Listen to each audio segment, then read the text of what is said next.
All right, it's live. We're live. We're live. We're live. Yeah, we go ahead and start sharing to your social media. Okay. Share to my page too, please. Okay. Okay. Thank Got you. it. Got it, boss. All right, champion parent. Miss April. Champion parents. Welcome back to Mommy Talk. And as always, we are here to share information and resources to inspire positive parental engagement. We are real, relatable, and right on time. How did I do? Hey. A little note. I tried to. You did good. You did really good. Okay, with Dr. Hart, Miss Lisa, and myself, Miss April, and our special guest, Dr. Kristina Hart. Hello. Come talk to us by email and any of our social media platforms to let us know how we are doing. We are a month away from the first day of school. We are still in a pandemic, and we are still screaming that Black Lives Matter because there is so much going on.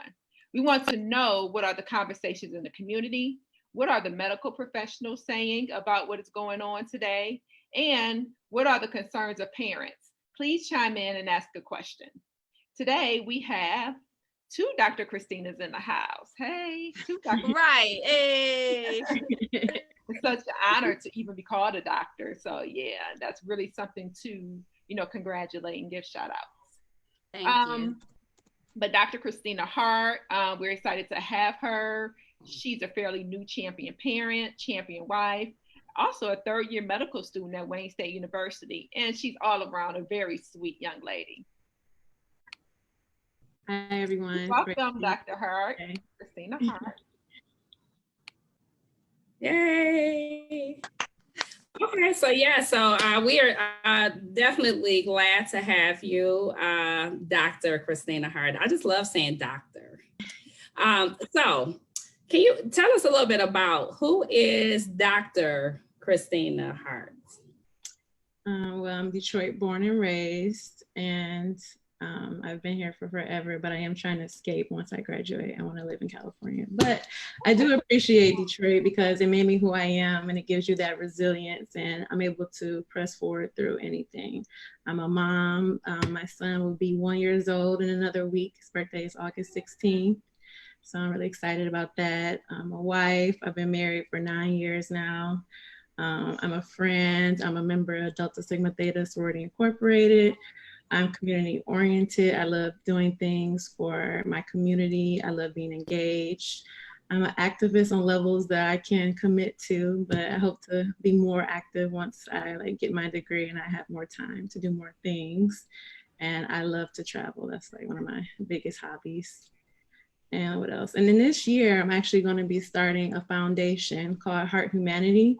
And so the purpose of my foundation will be to generate more physicians of color and to also take these students and doctors and go into urban cities and educate our people, because African Americans have the highest rates in diabetes, heart disease, cancers, the list goes on. If there's some health disparity, it affects our community. So that's something I'm really passionate about. Wow. I'm just gonna say, wow. Yeah, and it's awesome that you're bringing awareness because those diseases really, really plague our community. And we need, preventive measures so we won't get there. I can just name, in my immediate family and of course my generations, how many have high blood pressure, sugar diabetes, hypertension, all those things. And those things are definitely, they're not, I know I used to think they were generational, but it's not generational. The eating habit is generational. So you got to know how to prevent that. Yeah. Yeah, I'm really impressed with just hearing everything that you're doing. Community is so important to me when we give back to the community. So I love, it's funny because I'm like, I have so many questions for you, and I'm like, dang, she's answering that question already. but yeah, so being such you're a champion mother, a champion parent, and we say that all the time that, you know, being a champion parent, it doesn't mean that you're perfect. It just means basically that you know that you're not perfect and you are willing to do, you know, what you have to do to be the best mom you can for your bundle of joy. So with that being said, what's a typical day like for you, especially with all the things, the goals and everything that you have planned? What's a typical day for you as a champion parent? So I was lucky. Well, I'm not gonna say lucky. At first, I was very hesitant, but I got pregnant last year, and I was transitioning from my second year of med school to third year of med school, which is totally different. The first 2 years are all like books and studying, and then the third and fourth year, you're actually in the hospital. You're being a little mini doctor. So there's a big exam we have to take called Step 1, and basically it's all the information you learned over the 2 years, and it's very detail oriented. So I was like 8-9 months pregnant when I was supposed to be taking that exam. And then I just decided, you know, I'm just putting too much pressure on myself. I'm going to take the year off. So I was able to take the year off and just be a mom. I mean, I had to study for the whole year too, but I didn't have the extra pressure of being in classes. So I was able to take that year off and just be a mom and study for my tests. And so I was able to do all those things. And now I've restarted third year in July 6th. So I've been through 2 rotations so far. And it's definitely a balancing act. So every day I have to wake up around like 6 a.m. I have to like get myself ready. And luckily my mom is my pseudo nanny right now. So she comes over, or I drop him off over at her house.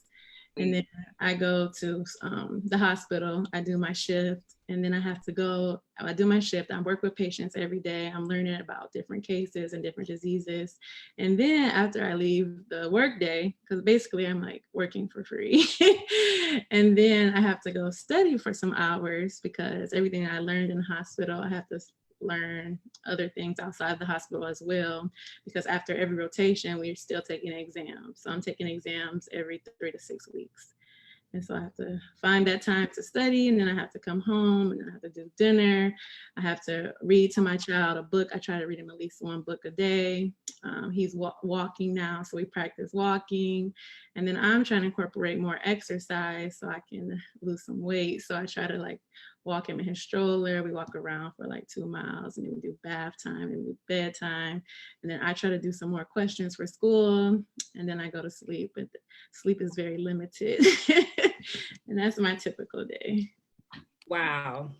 You know, and I'm hearing so many things. So I'm hearing, you know, again, back to your first part, I'm hearing community, I'm hearing village. You know, it does take a village.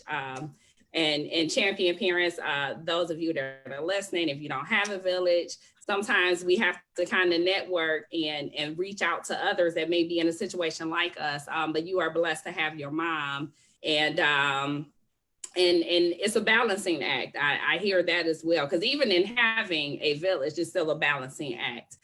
So my question, with all of this stuff going on, what is your inspiration behind going into the medical field? What led you that way? So when I was very young, around 16, I got the opportunity to do an internship at Detroit Medical Center. And that's when that's opened my eyes to the world of medicine. I saw surgeries and I was like, oh, I want to do this because I want to like change somebody's life. But on a smaller scale, I was doing community work. I would go out and do health fairs, and I would check people's blood pressure, sugar, and cholesterol. And there were so many people in our communities who are walking around with blood pressures above 200, with sugars above 300, and like they never go to the doctor.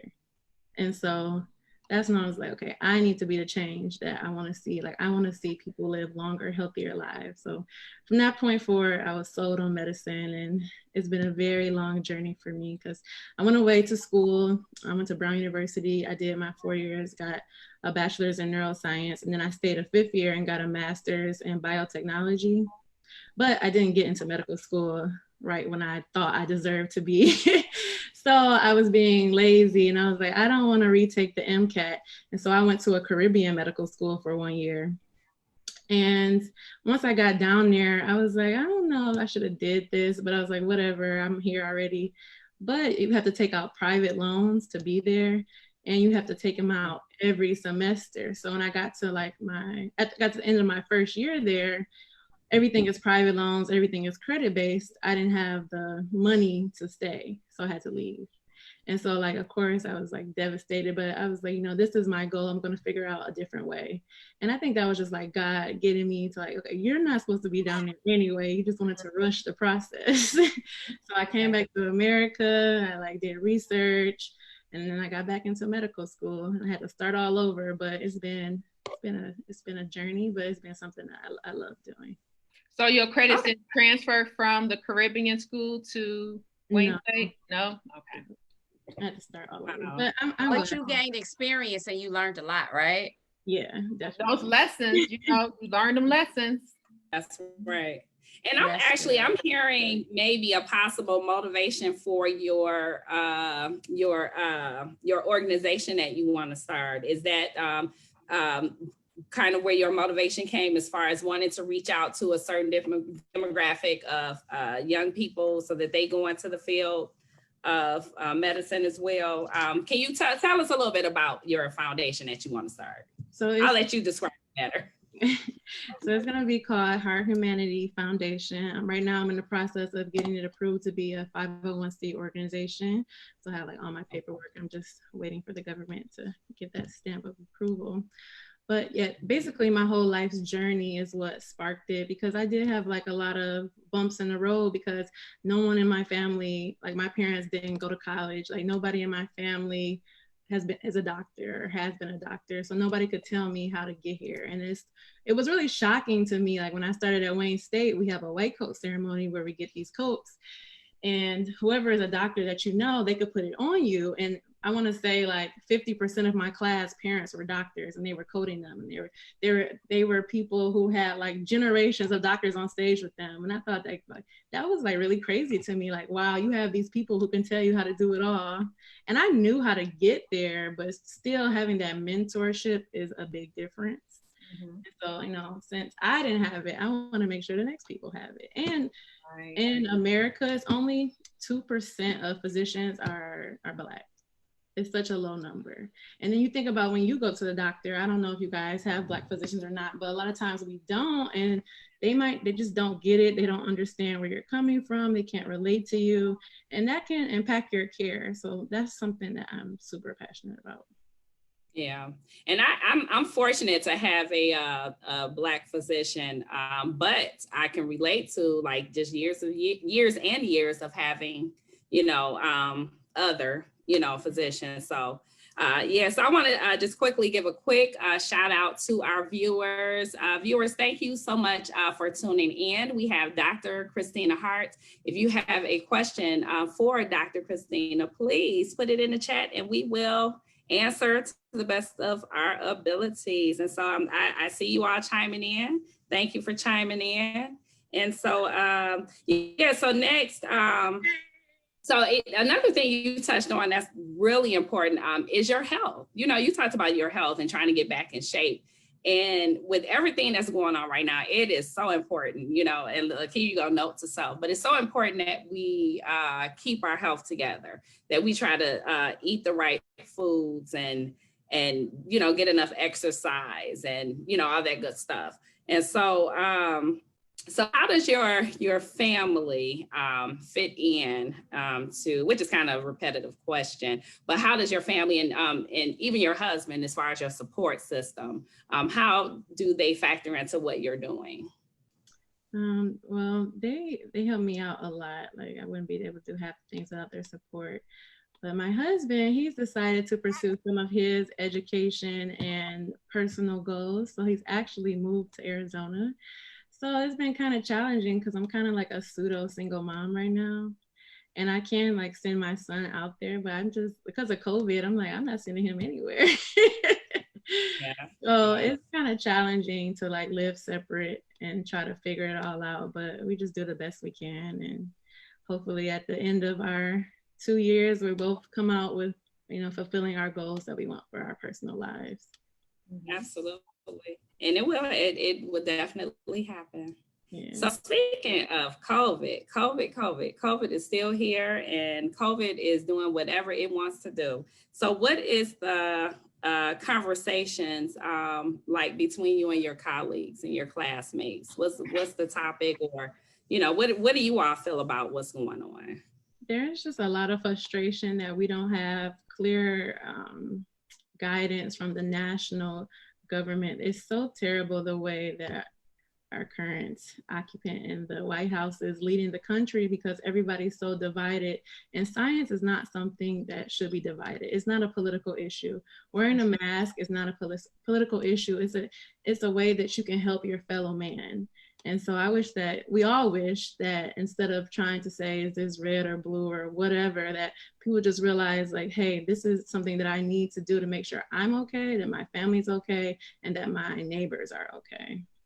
So there's a lot of frustrations that, we don't have the leadership, but we are grateful to have our governor. She has been doing pretty well, but just today, but just today, we actually got a hospital email that cases are ticking back up. So that's unfortunate, and there's going to be more admissions to the hospital. And so, we just have to be super, super careful, because we're at risk too. Like, we go into the hospital every day, and that's where COVID is. So I have to wear 2 masks every day, all day long while I'm in the hospital.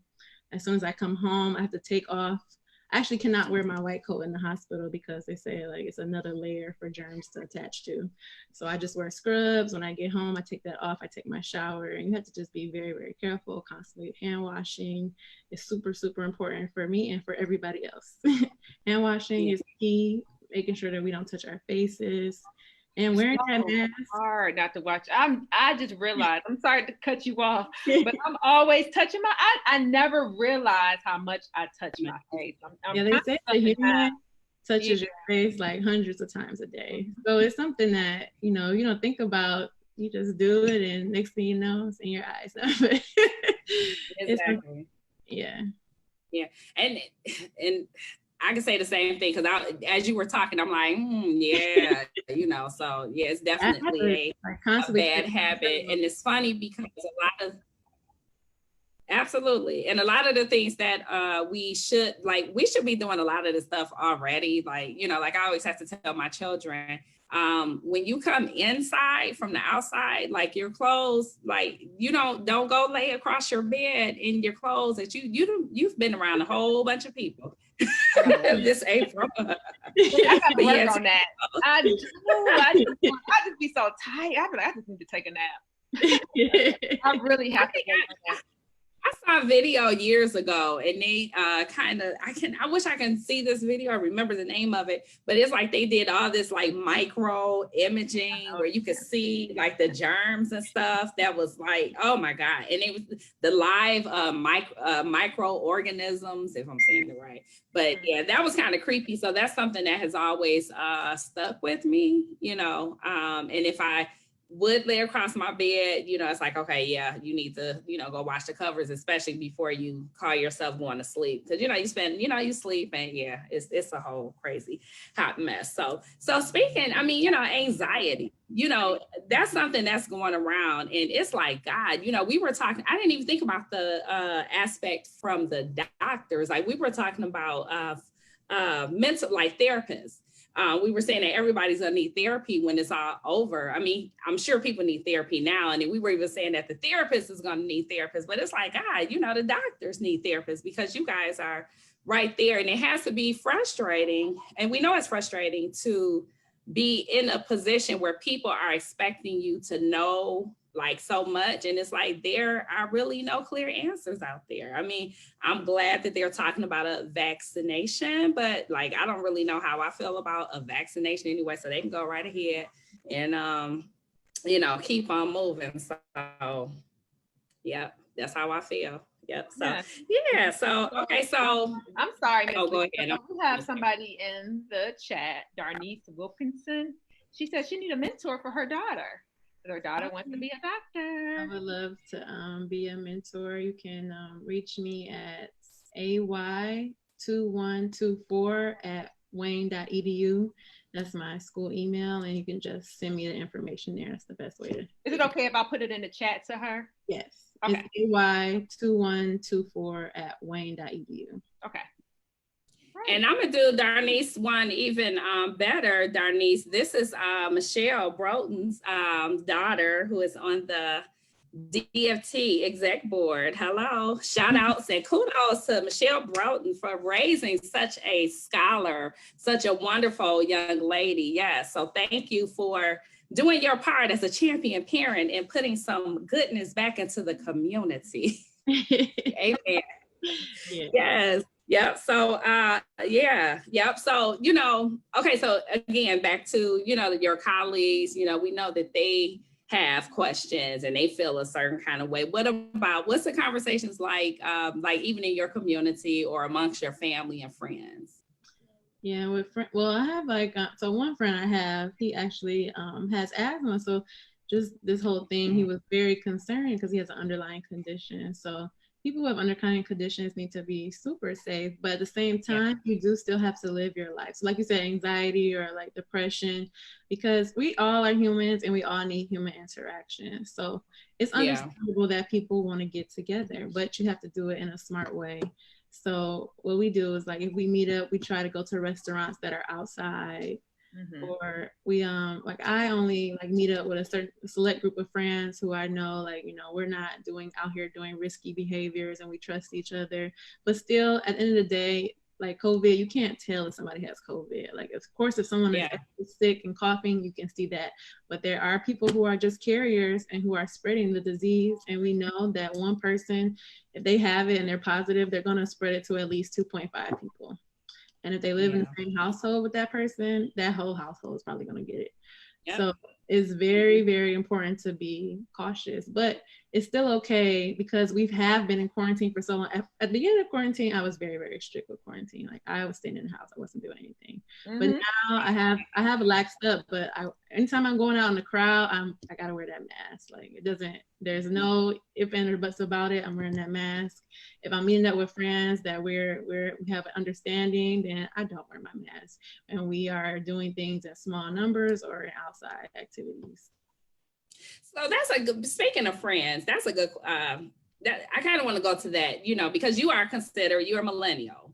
And sometimes, we kind of look like the millennials. Those are the ones who they out. They don't want to wear the mask. They don't want to stay home. They're the reason why. It's not the millennials. It's the generation under us. Okay. Because millennials are 30-year-olds. And then other kids are 21 and I don't even know what they're called, but Generation X or Generation Y or something.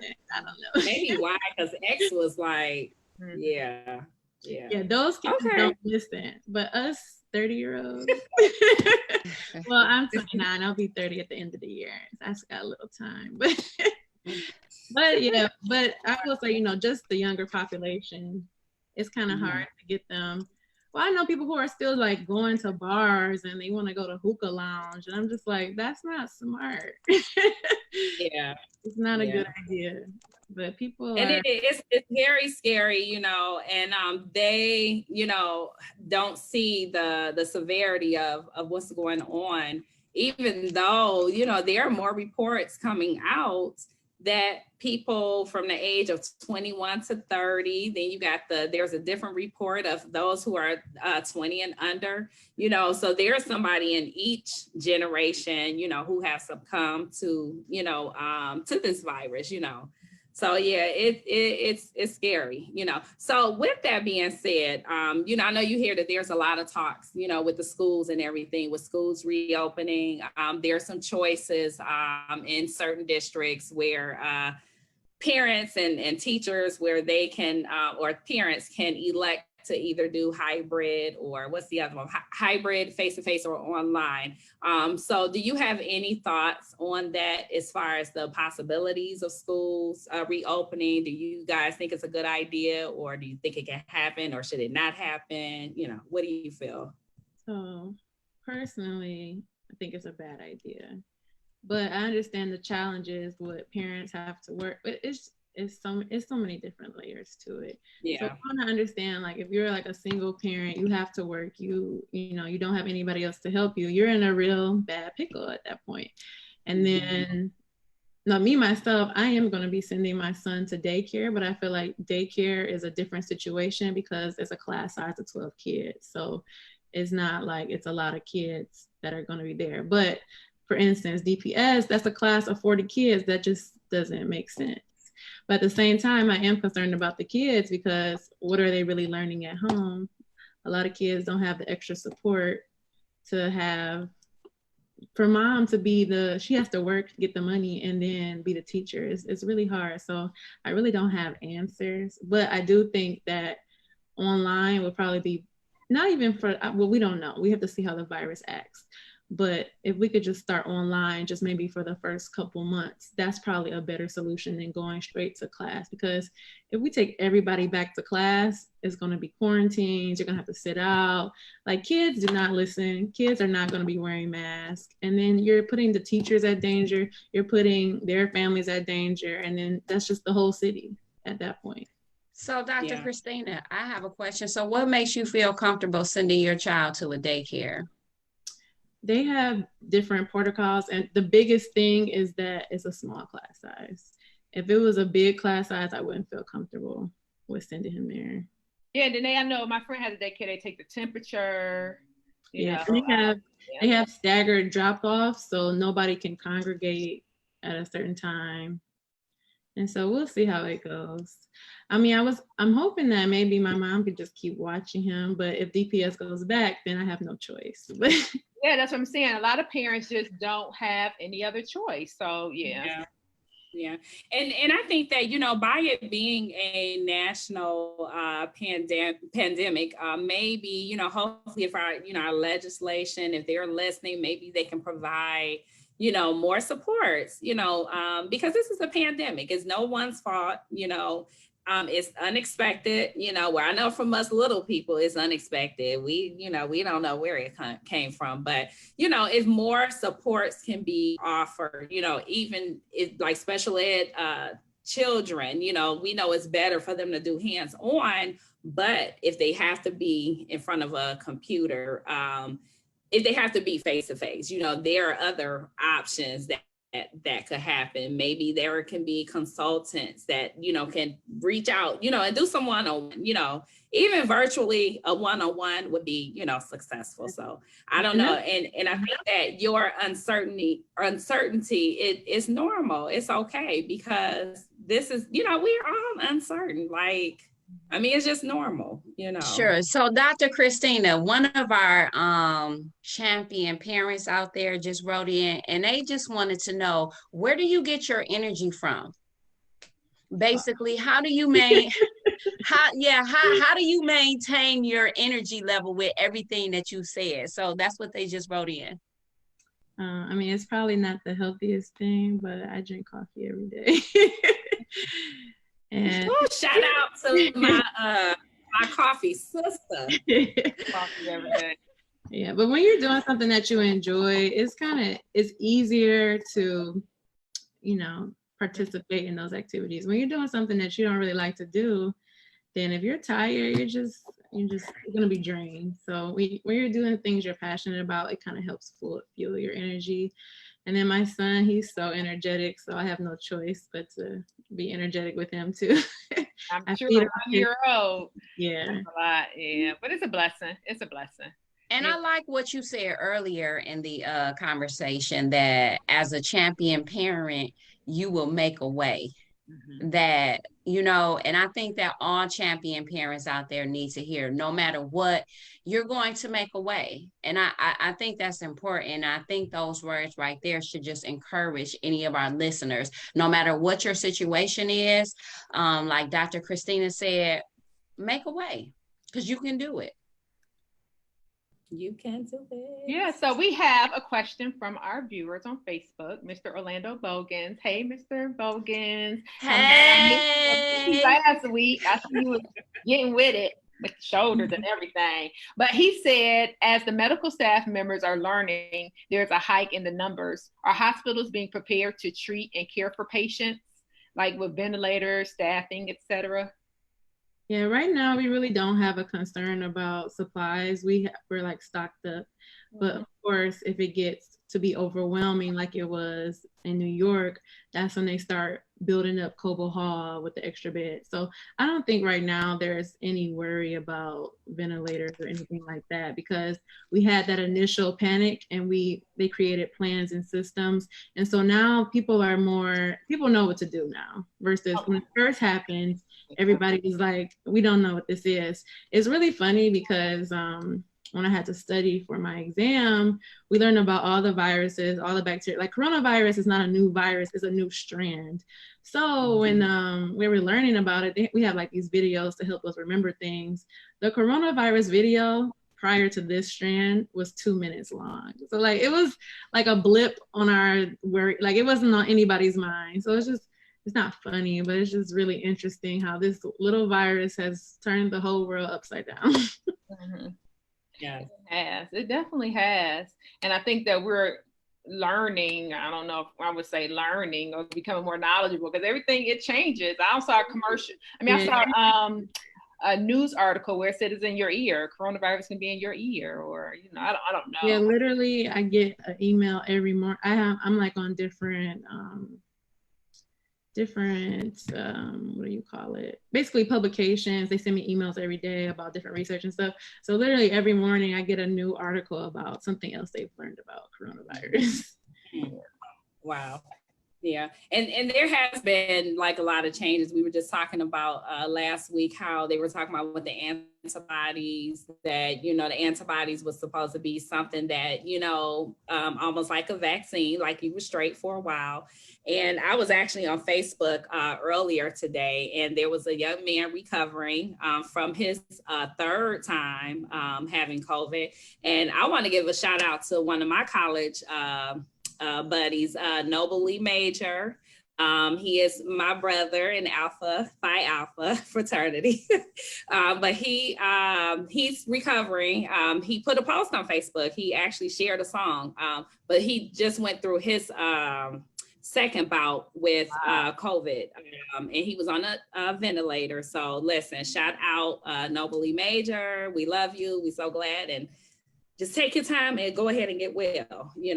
So yeah, there are a lot of changes that are happening. So just moving along, what should people do to at least try to keep themselves as healthy as they can, keep their immune systems boosted? What personal things are you doing on the natural side to keep yourself, strong and healthy?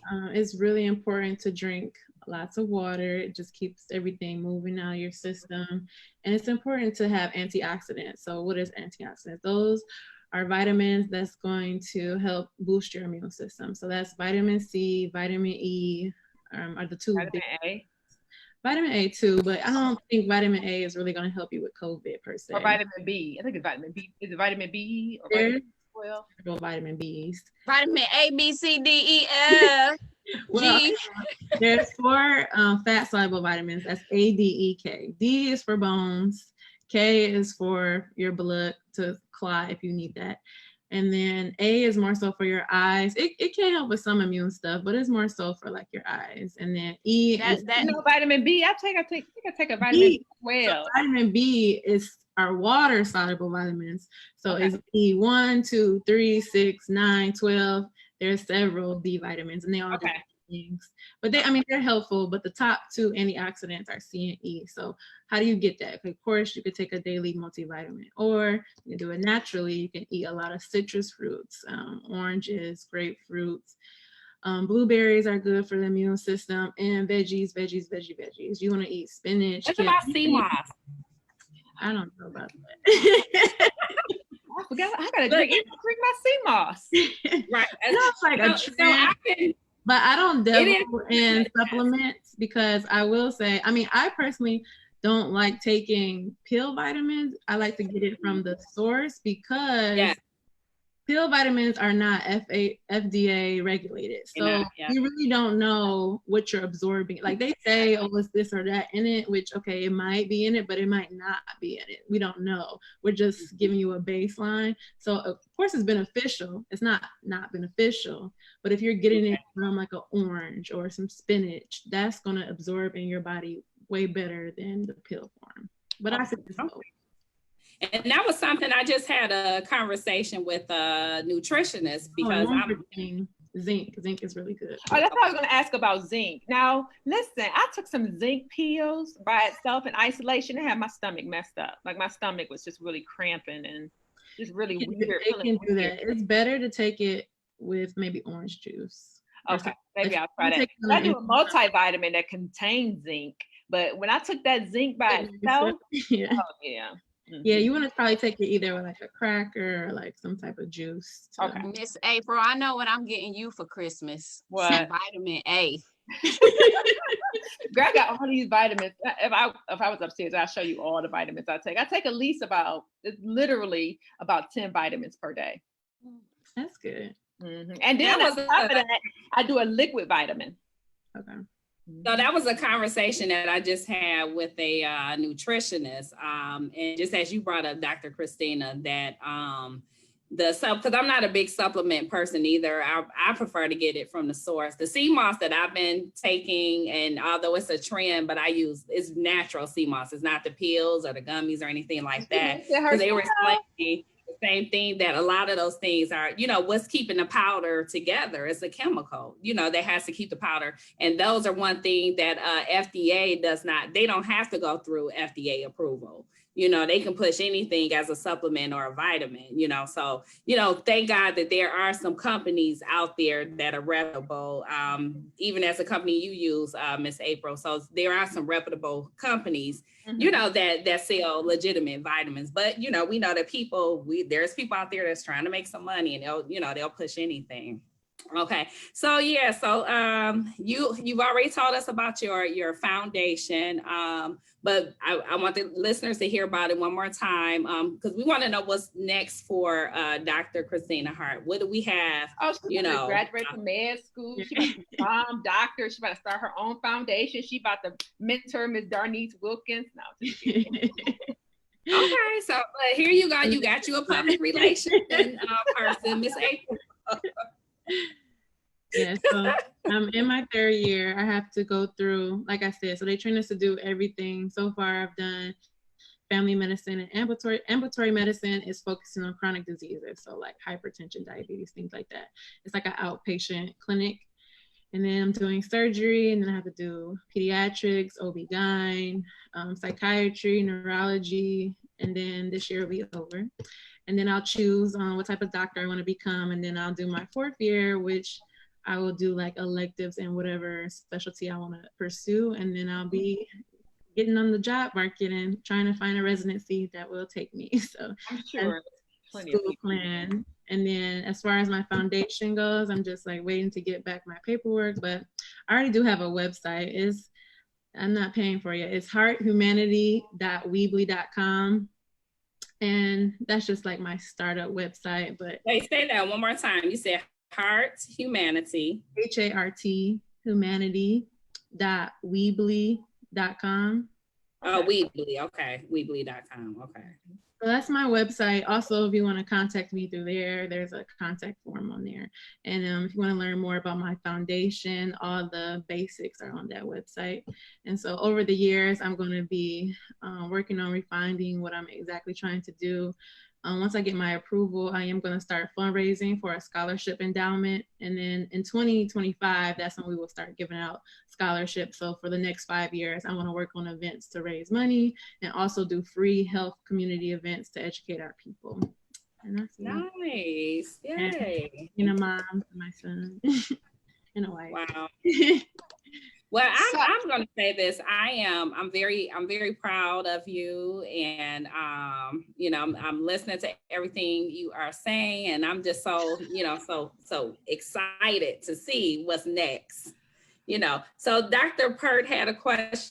I have one last question, Dr. Pert, but I'll let you go ahead and ask your question. I do. Actually, one of our champion parents just wrote in again, and they said, Dr. Kristina Hart, should we be smoking, puff, passing the blunt during the Rona? If you are going to indulge in such activities, I suggest that you do not pass to anyone. You need to have a personalized blunt. That's what you want to do. Personalized system. Yeah, Your and personal I will say hookah. that. Well, one, hookah I think is a totally bad idea. If you are going to smoke, you should be doing something like personalized, and know that blunt wraps are a form of tobacco, so that is causing irritation in your lung, which can make you more susceptible to catching it because you're causing damage to your lung. You're making your lungs weaker. If you are going to use THC, it might be a better route to eat an edible because you're not causing lung damage. But everybody has their thing. I have no judgments here, but you should definitely think about the risk and outweigh which you want to partake in. Okay, Thank you. I'm sure our listener appreciated that response. Yeah, that's real and relatable, and it's right on time. Yeah, because I'm sure a lot of people are probably, doing that right now to help with their anxiety. Yeah. And then, you have other individuals that do it for recreational as well. So, and some people for medical reasons. Mm-hmm. Yeah, but the less absolutely anything you do, the less. So what are your final? Oh, go ahead. I was gonna say, if you do anything, just if you're sharing like food or something, you shouldn't do that. You should really do everything personalized. Like if you were meeting up with friends, you all should bring your own food, and you shouldn't be like sharing plates and stuff like that, because you're just creating more services and more opportunities to catch it. Okay. Absolutely. Thank you. All right, so champion parents, champion viewers, you have it. You still have to practice various forms of social distance.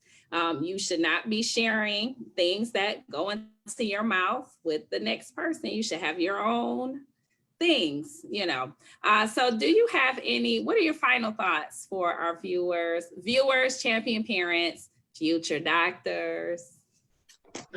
If you want to do something, go for it. It's no time like the present, and you're capable.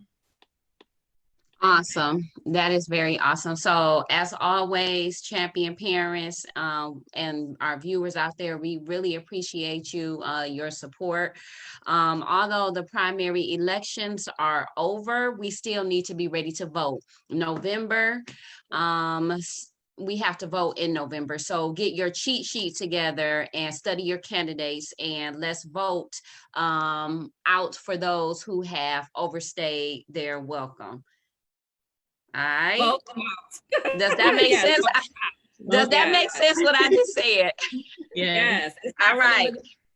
Out with the old, in with the new, right? Right. Okay, and for everybody, make sure that you complete your census, follow the CDC guidelines, be safe, wear a mask, social distance. And for that champion parent out there who wanted to know about Puff Puff Pass, just don't, okay? And let us continue. Thank you, Dr. Kristina. Yes, and thank you so much. Yes, let us continue to work and unite to share as many possible resources. Don't forget to be good and uplift someone today, tomorrow, and forever. And thank you so much, Dr. Kristina Hart, for an awesome interview and your encouraging words. I'm sure you have inspired some individuals who are out there just sitting down that have a goal on their heart that they want to accomplish, just to get out there, get up and do something. And just remember to stay safe.